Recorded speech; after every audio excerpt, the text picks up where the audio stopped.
கொஞ்சம் உப்பும் ஆட் பண்ணிக்கலாங்க.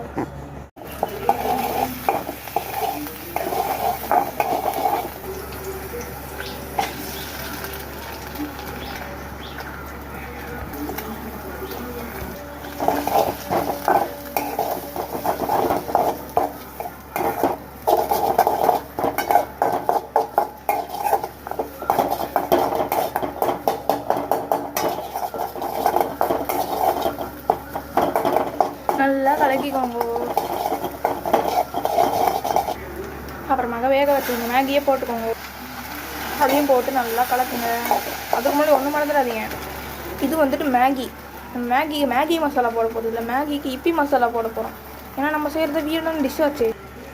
ஸோ வேக வச்சிருந்த மேகிக்கு இப்பி மசாலா போடுறோம். தென் கலக்கிக்கலாம் கலக்கிப்போம். ஸோ பார்த்திங்கன்னா நம்ம சூப்பராக ஒரு வியர்டான இப்பி மேகி செஞ்சுருக்கோம். மேகி இப்பி செஞ்சுருக்கோம். மேகியை வச்சு இப்பி மசாலா போட்டு வியர்டாக செஞ்சுருக்கோம். நாங்கள் பார்த்திங்கன்னா ரெடி ஆகிடுச்சு. இதை நம்ம சாப்ஸ்டிக். ஸோ இந்த இப்பி மேகியை இப்போ நம்ம சாப்பிட்லாம். அவ்வளோதான் இன்றைக்கான நம்மளோட வியர்டான டிஷ் பார்ட் 2 இதுதான். பார்ட் 3 எடிட் பண்ணிகிட்ருக்கேன். பார்ட் 3 வந்துடும். ஸோ மறக்காமல் லைக் பண்ணுங்கள், ஷேர் பண்ணுங்கள், அப்புறம் மறக்காமல் சப்ஸ்கிரைப் பண்ணுங்கள். Bye guys.